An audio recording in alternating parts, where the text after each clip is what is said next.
Squirt. Got a very unique squirreliness to it, unlike the other 2 Groms.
Well, this thing refuses to hold a trim.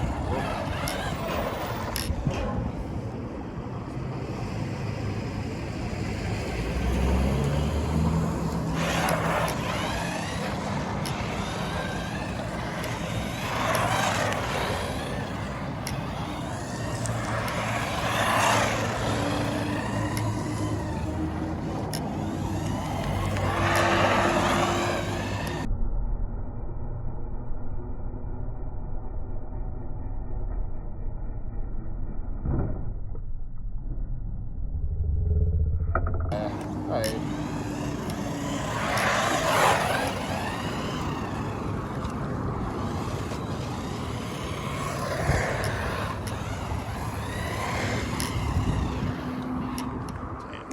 Gotta adjust the trim again. Jesus.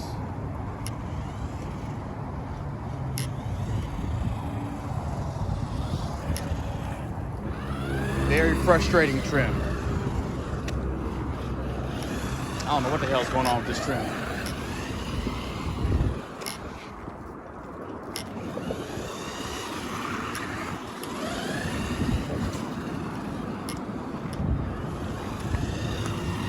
Like after I hit that car tire, got all out of whack. Now it's, yeah. First impressions is kind of fuck this car. Low cut.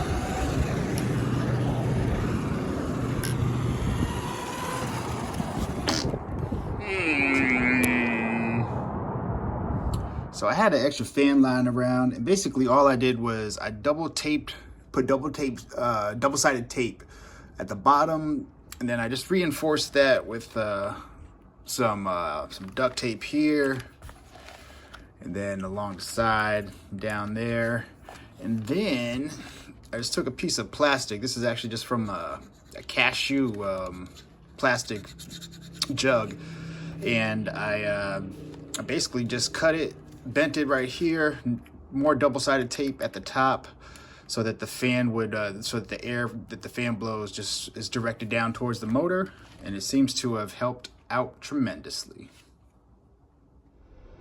I remember watching Drones and Dogs channel when he first got the Granite Grom. As much as he loved it, and as much as it looked like it handled well, I was still a hater. I remember leaving a comment that a 1/18th scale RC is analogous to a hamburger. I argued the Granite Grom was one of those fancy restaurant burgers that puts truffle shavings and gold flecks on its burger, then charges the patron $45 for it. No matter how you prepare a burger, it's still a burger. It's not going to be a filet mignon. If I was this person eating the burger, I would probably love it, but in the end, the cost will leave a bad taste in my mouth. I'm not a baller, so I'll stick to my burger staples, the ones that cost like 15 bucks.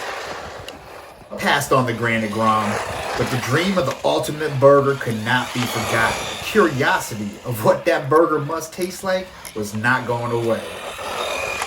A while later, the Typhon Grom came out. Then shortly after that, the Mojave Grom. Maybe it was all the YouTube videos hyping up the Grom line.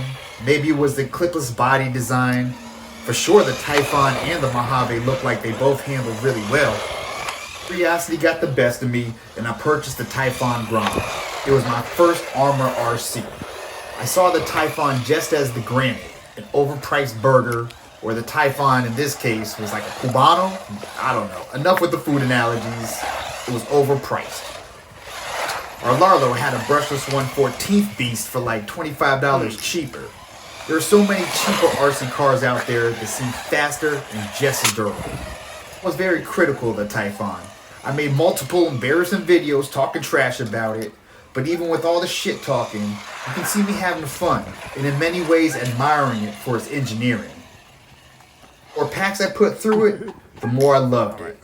I began to like it so much, I decided to get the Mojave Grom. Another Grom with another high price tag. But the premium quality of these Groms was beginning to win me over. They were by no means perfect, but there was most definitely a unique charm to these Groms that was making me a fan. It got to the point where I needed to know how the Granite Grom drove. I bought the $45 Golden Burger. After my first pack, there were two issues I needed to remedy. First was the steering trim. It was all over the place. I was constantly fiddling with it, and I suspected two things attributed to this. Number one, the servo saver seemed to be off-center from the factory. Number two, the servo saver was too loose.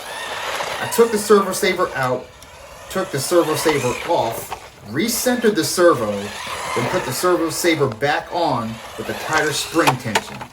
I did leave a little looseness though. It seemed to keep the Granite straight and consistent enough, but there was still some fiddling with the trim setting required. The second issue I noticed was the motor gets really hot. I did the best I could to install a fan in this tight space. So after 3 packs, I'm gonna hit you with some pros and cons. Starting with the cons. The body clip system is much harder to use than the Typhon or the Mojave. It's like putting a key in a rusty keyhole. You know it should work a certain way, but you gotta jiggle it in a weird way every time you want to use the door. It's frustrating every time I used it. Second, the steering trim has a mind of its own. I was able to make it much better, but I've never gotten it to where it's out of mind. Thirdly, the motor gets hot. I had an extra fan laying around, but if you don't, and you need to go ahead and buy one, you just add another $10 to an already expensive car. Fourthly, when I took the servo out, I stripped the screw hole in the servo mount and the steering linkage to the servo horn. Be careful, these screws don't want to be super tight. And lastly, the obvious high price. There are many options out there that give you more bang for your buck. Some pros are it handles really well when bashing around, excluding the straightaways of course. It handles turns with precise control, and the 380 motor has enough get up and go. Another pro, this thing is a joy to work on. The combination of admirable engineering and hex hardware that seems to be just a few different size screws actually makes this fun to wrench on. Just don't tighten them screws too much. So there you go. These are my impressions after the first 3 packs. If there's anything that Typhon Grom has taught me, is don't judge it too early. There's things I like and there's things I don't like. I'm gonna keep putting packs through it, and I'll get back to you with more analysis in future videos.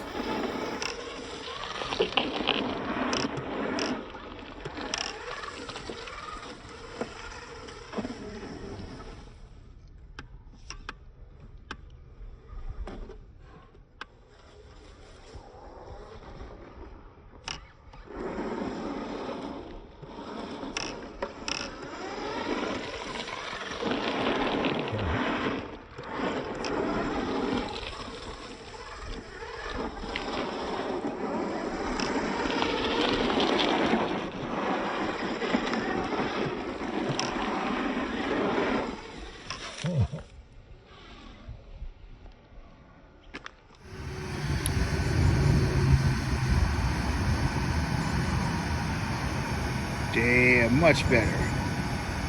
Much better. It's like 120-ish.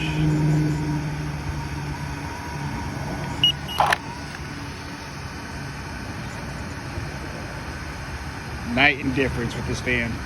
Night and difference. Night and day difference with this fan. I believe the first time I recorded it, it was like 190 something degrees. And that was after resting a few minutes. Like I had already gotten home. So it had some time to cool off. So this thing was super hot without this fan. So a fan is most definitely a needed upgrade. Yeah. Balsamica. Yeah. But I couldn't taste all the shit. But yet, I bite into this and it feel like I just bit into an old couch cushion.